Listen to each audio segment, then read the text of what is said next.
So the State of the Union address was last night, as I'm sure you're aware. It was good speech. Trump did a great job with it. I thought the speech was inspirational, soaring, well delivered, hit the right notes.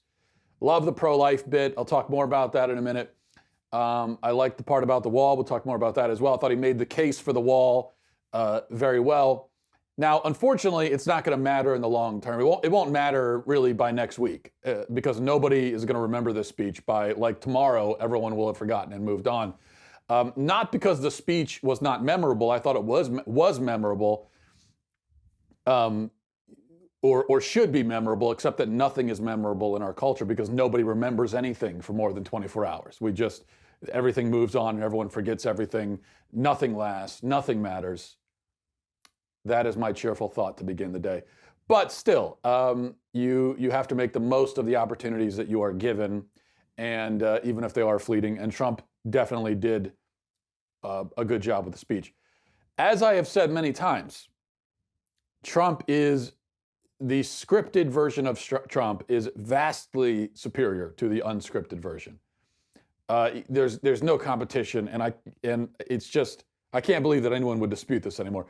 Compare something like the State of the Union address, or take really any of his scripted speeches, but take the State of the Union, compare that to how he is on Twitter, for instance, or to the kind of speech that he would give to a rally somewhere in Pensacola, Florida, or whatever. Compare the two, and it's just, there's no question that the scripted version is much, much more compelling, more coherent, just much more focused and everything. It's just much better. And I know that when I say that, it seems like an insult because it seems like it's just another way of saying that Trump is only good when he's saying things that other people have written for him to say. But that's not actually an insult. And by the way, that's true for probably most people. Most people, you're going to sound better with a speech written by a speechwriter than you will just off the cuff talking into a microphone. I think pretty much everyone sounds better the other way. So it's not really an insult. And there's something else to it also, that the reason why I think Trump is compelling when he's giving scripted speeches is that he is willing to say things in speeches that other Republican presidents won't say.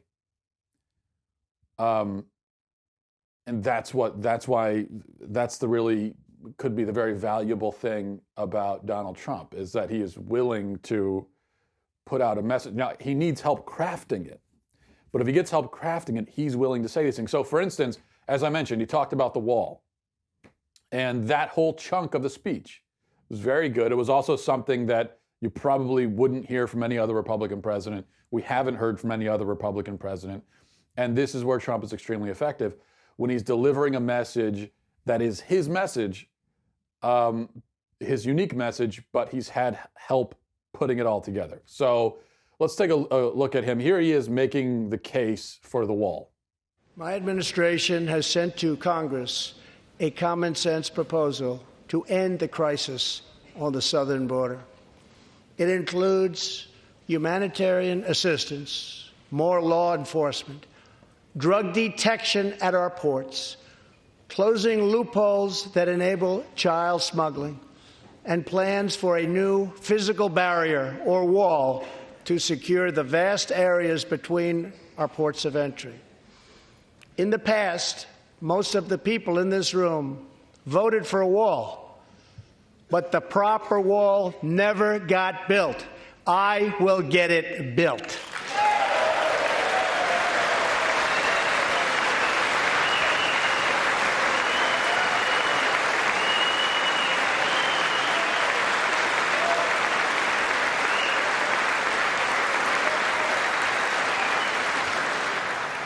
This is a smart, strategic, see-through steel barrier, not just a simple concrete wall.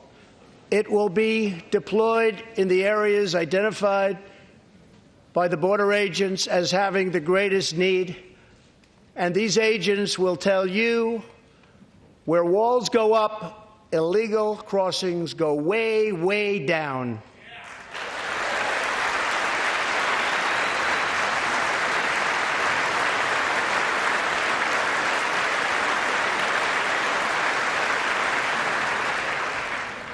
San Diego used to have the most illegal border crossings in our country. In response, a strong security wall was put in place. This powerful barrier almost completely ended illegal crossings.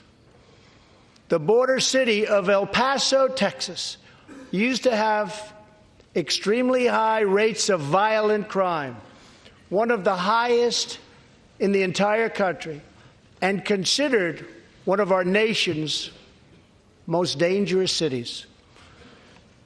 Now, immediately upon its building, with a powerful barrier in place, El Paso is one of the safest cities in our country. Simply put, walls work and walls save lives. So the kind of wall, the kind of barrier that he's calling for now is so sensible and so modest that Democrats look like absolute lunatics being opposed to it. And this shows again how effective Trump can be when he has help crafting his message. Because during the campaign, when he was off the cuff, he was talking about the wall, Mexico's going to pay for it, it's going to be a big, beautiful wall, there's going to be one door in the wall. And so you had this image in your mind of this huge 40-foot concrete towering, something that looks like from Lord of the Rings or something type structure stretching across the entire border like the Great Wall of China. And that's the way he was talking about it on the campaign off the cuff. And it was very easy for Democrats to oppose that because they could say, well, that's crazy. Obviously, we're not going to do that. It'd be a total waste of money. It would take years to build. It would be billions upon billions of dollars. You'd be building a wall across stretches of border where nobody's even crossing anyway. So it's very easy for them to oppose that. But now that he's kind of crafted the message more, it's become something that you really can't oppose. Well, you can, and you just look crazy doing it. Because now he's talking about, all right, we're going to put strategically built, strategically placed steel barriers along the sections of the border that the Border Patrol asks us to put. You know, we'll consult with them. They're the experts. They know what's going on the border. They'll tell us where they need the barriers, and we'll put them there. It's, as I said, it's modest. It's completely sensible. We already have stuff like that. There are already sections of the border that have these kinds of barriers. And so all Trump is really saying is, let's finish it. Let's put those barriers in the other places where it's needed, according to the people who are experts in this kind of stuff. Why would you oppose that? There is no reason at all to oppose that. It just doesn't make any sense.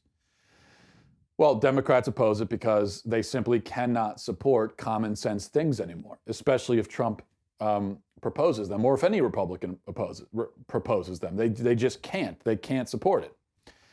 Speaking of which, at these State of the Union speeches, the fun part, of course, is always to see what people stand to clap for and then what lines cause them to sit solemnly with their hands folded in their laps. And you can learn a lot about a party or about a politician based on that. So here's just one example. Here's a clip of Trump talking about putting an end to child sex trafficking. Now, you would think when it comes to applause lines, that's the safest applause line you could possibly offer, is we're going to put an end to child sex trafficking, right? I mean, everyone can applaud that. Unless you are Alexandria Ocasio-Cortez. Here she is. Now, here's the line, and I want you to watch her reaction to it. Today, he leads investigations into the scourge of international sex trafficking. Elvin says that if I can make sure these young girls get their justice, I've really done my job. Thanks to his work and that of his incredible colleagues, more than 300 women and girls have been rescued from the horror of this terrible situation, and more than 1,500 sadistic traffickers have been put behind bars.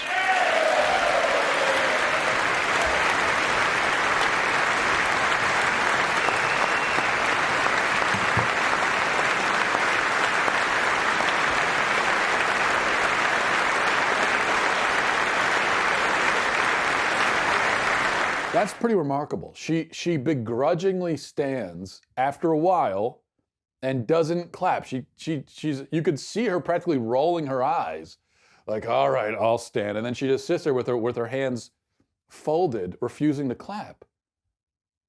And I remind you, everyone else is clapping at the idea of fighting child sex trafficking. AOC can't even stand for that or clap for that. But if you really want to see the Democrats looking sullen, then let's check out the reaction to Trump talking about ending late-term abortion. As I said, I thought this was the best part of the speech. This was the most effective moment. Once again, this is something that I think Trump needs help framing and coming up with the words to address this sort of issue. But this is also a message that you're not going to hear it from other Republicans, especially at a State of the Union, and especially in terms this direct and straightforward. Other Republican presidents maybe have spoken briefly about protecting the unborn or protecting life, and then they just quickly move on. But Trump goes into more detail. So now what I'm going to do is I want to play the whole bit for you, but I'm going to play first just the beginning of him when he's describing late-term abortion. And I want you to focus on Chuck Schumer's expression, and then we'll play the rest. So here is Trump describing the murder of fully developed infants in the third trimester who can feel pain. And I want you to watch Chuck Schumer as he describes it. Here it is. Lawmakers in New York cheered with delight upon the passage of legislation that would allow a baby to be ripped from the mother's womb moments from birth. These are living, feeling, beautiful babies who will never get the chance to share their love and their dreams with the world. Okay. I mean, the guy, he's literally turned into a Batman villain. I mean, he is like the Penguin now from Batman. He's sitting there with this evil grin as Trump talks about children being ripped from their mother's womb. That's the phrase, children ripped from their mother's womb. They never have a chance at life. And Chuck Schumer is sitting there with this smile. I mean, he's excited by the thought of it. It's so creepy. Schumer, he looks giddy about abortion. I would call him a ghoul, but I feel like that would be unfair to ghouls. And then here's the rest of Trump's remarks on abortion. And as you watch this, I want you to watch especially the white pantsuit brigade, all of the Democrat women. I want you to watch how they react. Here it is. And then we had the case of the governor of Virginia, where he stated he would execute a baby after birth. To defend the dignity of every person, I am asking Congress to pass legislation to prohibit the late-term abortion of children who can feel pain in the mother's womb.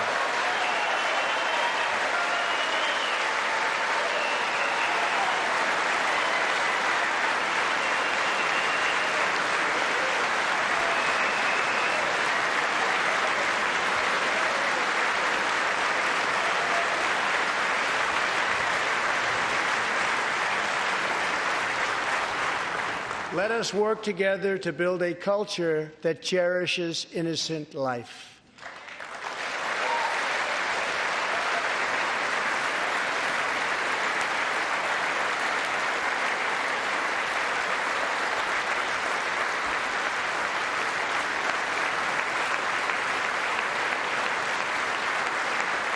Now, he's not calling for an end to all abortion here. He was just calling for an end to late-term abortion. the killing of babies who can feel pain and are in many cases viable outside of the womb. But the Democrat women are totally bummed by that. You saw them. They were sitting there completely bummed out about the idea of not killing babies because they're so psyched about killing babies that anytime someone talks about not killing babies, they immediately start pouting when they're on the verge of tears almost, as Trump is just saying, hey, let's not kill babies in the third trimester. You know, they can feel pain and let's not do that. And all the liberal women are sitting there like, no. That's my impression of Democrat women. No. Honestly, if you were writing your own comic book and you decided to invent a political party as the villains of this comic book world, this is what you'd create. The modern Democrat Party is a comic book villain. They are cartoonishly evil at this point. That they would be scowling at the idea of you've got Trump saying, we have to protect all innocent life. And these women are scowling about it. Are you kidding me? But it wasn't all sullenness on the part of the Democrats. They did erupt in raucous applause one time.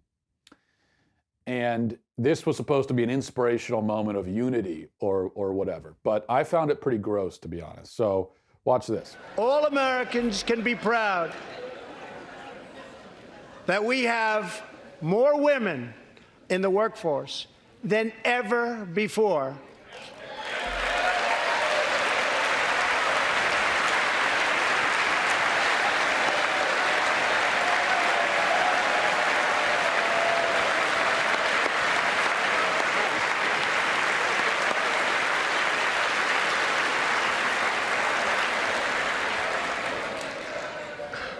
Don't sit yet. You're going to like this.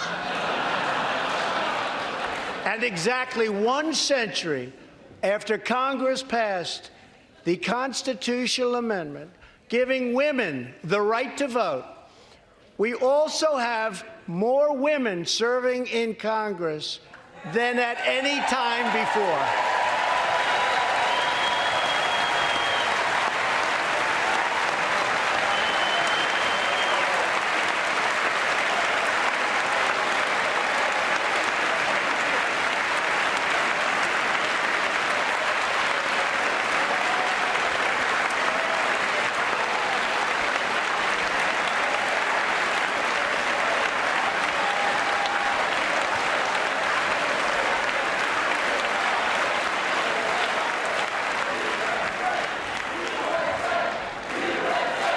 All right, now they're excited, they're applauding. Because, why? Because they're applauding themselves. They couldn't applaud protecting babies. They had trouble applauding the end of sex trafficking. They obviously didn't applaud protecting the border, defending our laws, but they'll applaud themselves. Yay, we're women, we got elected. Great, good for you. Yeah, awesome, okay. Personally, I don't care that you're women. I don't care that a bunch of women got elected. I wouldn't care if no women were elected. I wouldn't care if only women were elected. If there were 0 women in Congress or only women, it makes no difference to me. I don't care at all in the slightest. It doesn't matter. The only thing that matters to me is, with politicians anyway, it's what laws, what policies do they support? That's the only thing I care about. So excuse me if I'm not welling up with tears of pride and joy because a bunch of infanticidal, self-obsessed, identity politic pushing, egomaniacal women got elected, which is what most of them are this time around. I mean, the vast majority of these women that were elected are Democrats, and they all fall into that category because that's what the Democrat Party is now. So there is no, oh yeah, well, they're intent on killing babies, but at least they're women. Okay, so they have 2 X chromosomes. Who cares? I don't. Doesn't matter to me. It's not progress, okay? When you elect infanticidal people to Congress, it doesn't matter what gender they are. That is not progress. That is a step back. So yeah, if I could replace all those women with pro-life men, I would do it in a heartbeat. Absolutely. Call me misogynist. I don't care. By the way, I don't want to belabor the point too much, but just by way of comparison, here is the white pantsuit brigade applauding a 10-year-old cancer survivor. Watch this. When Grace completed treatment last fall, her doctors and nurses cheered. They loved her. They still love her. With tears in their eyes, as she hung up a poster that read, "Last day of chemo."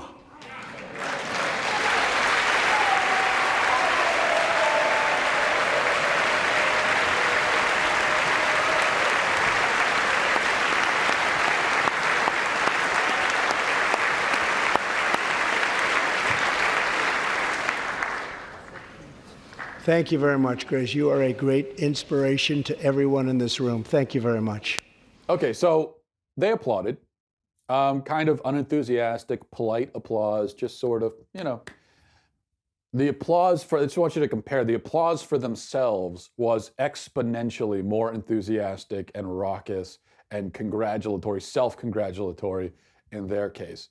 That's what they're excited. That's why I say self-obsessed egomaniacs. That's what they're excited about. It's about themselves, congratulating themselves. So all in all, Trump came off very well, and the Democrats did themselves no favors. So big win for Trump. One other thing I wanted to mention, Kamala Harris reacted to Trump's pro-life message last night with a tweet. And the tweet was your standard Democrat cliche. She said, politicians should not tell women what to do with their bodies. Okay. Only it was one of those things that you see on Twitter where in between each word there's a clapping hand emoji. I mean, you've seen that, right? What is that anyway? Who does that in real life? Who in real life will clap in between each word to emphasize their point? I've never seen that. So how did that become? What would that even look like? Politicians should not tell women. I mean, what is that? Does anyone do that? Putting that aside, I find it interesting that Democrats are still using this talking point, and you see how the Democrats, liberals, they are not consistent, and they make no effort to be consistent, and they hold views that are so crazy and so delusional that they can't really apply them consistently. So in this case, if they were actually being consistent, well, they can't use slogans like this anymore. Politicians should not tell women what to do with their bodies. Well, according to them, men can get pregnant. Isn't this transphobia? Shouldn't Kamala Harris? This should be a big scandal on the left. Kamala Harris is a transphobic bigot because Trump was talking about abortion, and what does Kamala Harris do? She immediately associates that with women, and she says, don't tell women what to do with their bodies. Well, a man can get pregnant, can't he?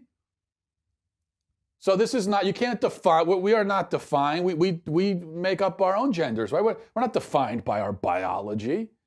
I'm not going to have my gender assigned to me at birth.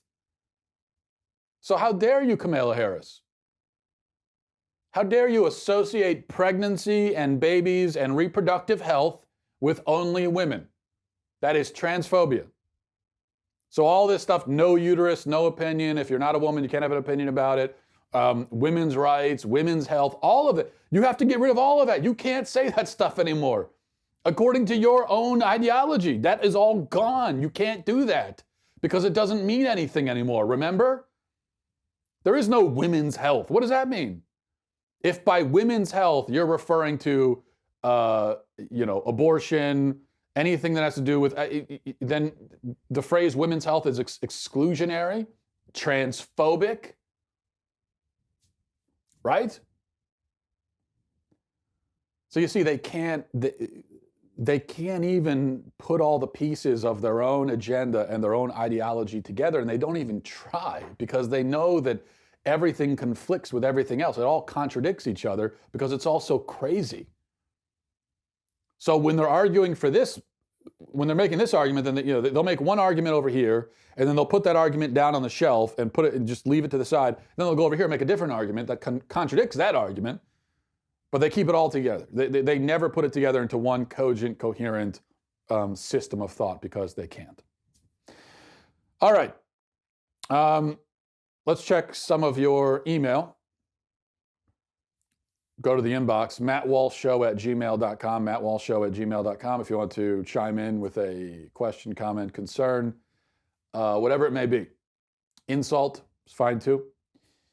So this is from Ashley. She says, "Hi, Matt. One interesting thing I noticed about the Washington Post commercial was that they showed footage of D-Day and the landing on the moon, neither of which had journalists even present. Such a dumb commercial. Keep up the good work." That's a good point. The filming, I didn't even notice that. I'd have to go back and watch the commercial. I'll take your word for it. They had the moon landing. Okay, the moon landing was filmed by the astronauts themselves. So apparently the moon landing has become an instance of journalistic courage as well. They had nothing to do with it. All they did was just report it on the news. Great point, Ashley. Derek says, Hey Matt, I recall in an episode a few weeks ago you mentioned you watch competitive bass fishing. Just curious if you are a bass fisherman as well. If so, that's awesome. I strongly encourage you to get involved in the sport. Help spread knowledge of the awesome sport. That's an American-made sport. See you on the water. I do. I don't even know if I could call myself a bass fisherman because I feel like you have to get to a certain level of expertise before you can really describe yourself in that way. Much like, if you write a blog post once every 2 months, you can't really call yourself a writer, right? You've got to write a lot more to. So I don't know if I rise to that level, but I do try to get out on the water and fish, mostly for bass. I can't say that I'm especially good at it, but if you have any tips, Derek, please let me know. Curtis says, Matt, have you heard about the Liam Neeson issue? I was wanting to get your thoughts on the subject. Hi, Curtis. Yeah, I have followed that a little bit. Liam Neeson admitted that many years ago, after his friend was raped, and she told him about it. This is back in Ireland, and he, in a follow-up interview, he said this was 40 years ago. And she was raped, told him about it, said that it was a black man who did it. And then he admitted in this interview that he then prowled the streets for about a week, looking to get into a violent altercation with a black man so that he could get his revenge. And he wanted to take revenge on any person who looked like the rapist, not even just on the rapist himself. So he says no violence occurred, but that's what he was hoping for a week because he was so angry about this horrible thing that had happened. And he admits that it was terrible. He says it was awful. He's remorseful about it. He volunteered this whole story, which was not smart, rather a dumb move to do. But he volunteered it, said it's an awful, horrible thing. He's expressed great remorse for it. So what's my take? Well, I think there is no take really to have. There's no opinion to have on it. Yes, it's awful, of course, to consider taking revenge on any person who has the same race as a guy who did a horrible thing. That, of course, is awful and terrible. But Neeson knows that. He said so himself. It was a very long time ago. He's repented of it, obviously. So what is there to say about it? I know it's become this big thing, viral thing, and I just don't know what opinion you can offer, because we could say, well, that's terrible. That's a horrible thing. You shouldn't do that. And Liam Neeson says, yeah, I know. That's my point. I was offering this as a story of a thing that I feel great regret and remorse for. So, okay. All right, let's just move on with our lives. I don't know what else to say. This is from Patty. She says, hi, Matt. I am familiar with the question of the eternal fate of unbaptized babies, having been troubled by it for years, but I must add a few corrections to the way you presented it. At least in the case of Catholic theology, mid-20th century catechisms explained it as, 1, a theological supposition that was not doctrine, it did not have to be believed, and 2, that babies who died without being baptized would not go to hell, but to limbo, a place of perfect natural happiness, one such as Eden was before the fall, and to which the souls of the good went before Christ opened the gates of heaven. It was not a punishment, and there was no torment involved. Still, I always rejected the idea that God would not want all his children with him, and that he would have to withhold the beatific vision from souls who were unbaptized through no fault of their own. A learned priest told me that the view of unbaptized babies going to limbo instead of heaven is no longer upheld by Catholic theologians. Right, Patty. Well, I don't think you're correcting anything. I didn't say anything that contradicts that. I don't think I did anyway. As far as limbo, it was, as you say, a theological theory based, in my opinion, on nothing other than the imagination of theologians. They constructed this whole realm called limbo basically out of whole cloth. It was just, there's no basis for it. It's just something that they came up with. So in my opinion, we are not only not required to believe it, but I think that we shouldn't believe it, because it's not based on anything other than the speculations of medieval theologians, and I just don't know why that should really carry any weight in this case.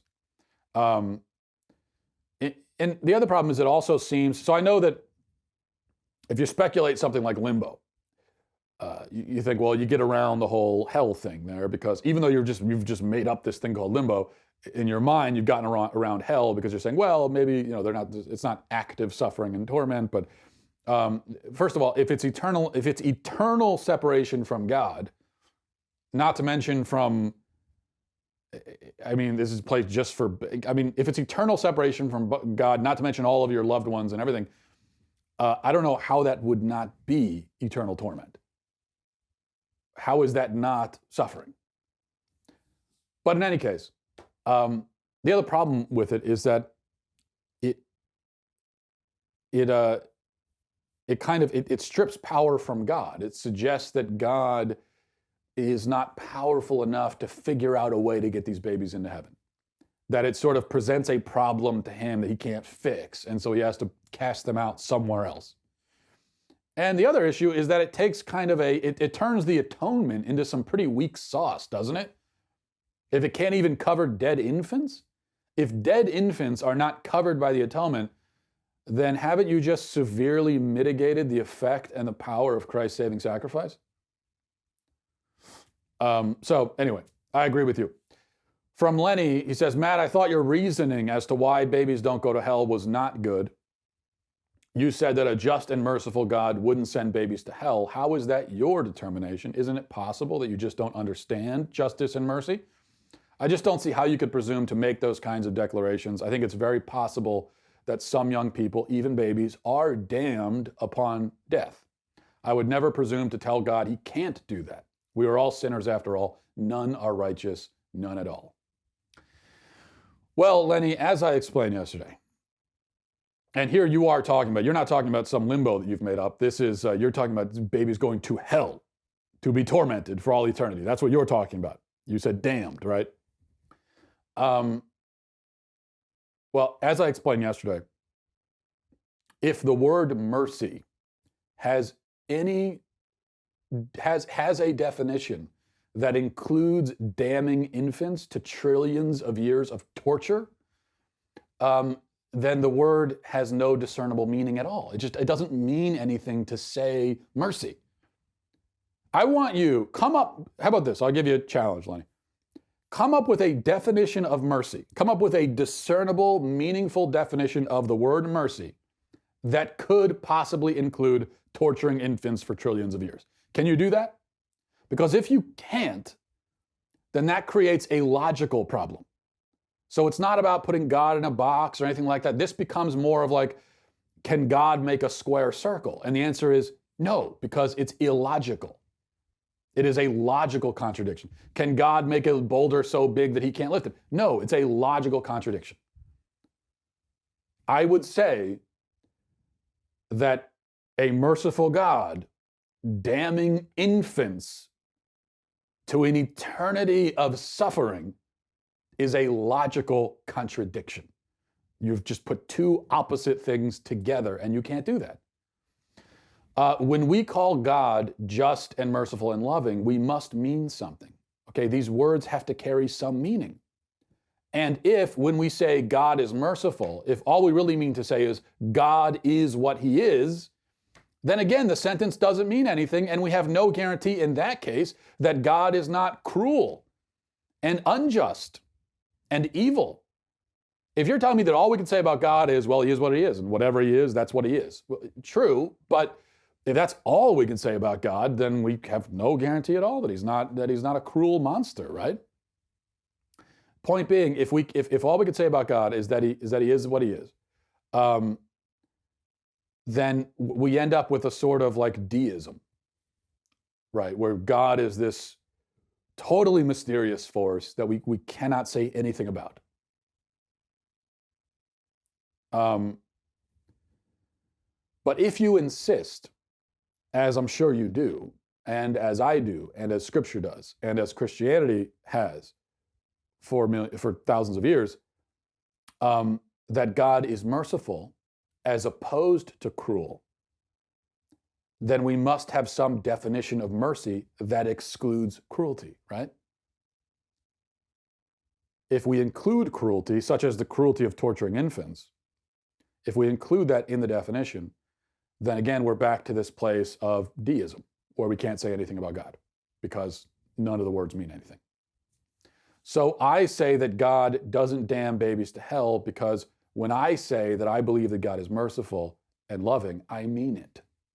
I actually mean, I intend for that sentence to mean something. And so that's all. Now, I understand that a loving God wouldn't do that argument is often used to fallacious effect. Oftentimes you'll have atheists and others who use that argument in illegitimate ways. So I understand that. But there are certain things that we can say a loving God wouldn't do. Because for the millionth time, if there's nothing that we can rule out,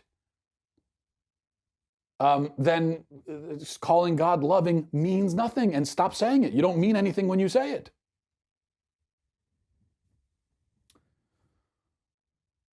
So there we go. Another example, that we could say, well, God can't do. God can't lie. Okay, I feel very confident saying that. God, as an all perfect, all good, all loving being, cannot lie.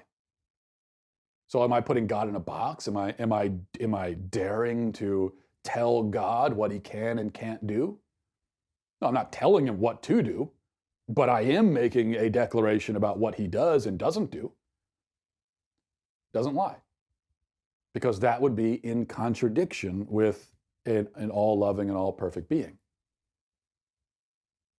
And I would argue that sending babies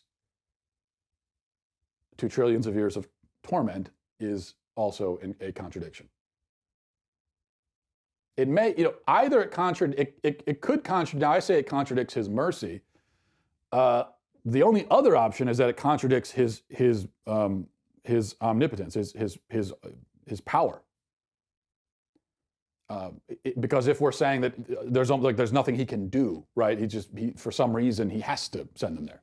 He can't figure out a way to bring them in. Well, then now you've just taken power from him. So by entertaining this idea, you either strip him of mercy or you strip him of power. And I think that is the presumptuous thing. And also the very damaging thing, because when you go around saying this, it's very scandalizing. And I think it turns many people off of faith and God, and it gives them an impression of God as this utterly monstrous figure. And I don't think that's a good thing to do. All right, we'll leave it there. Thanks for watching, everybody. Thanks for listening. Godspeed.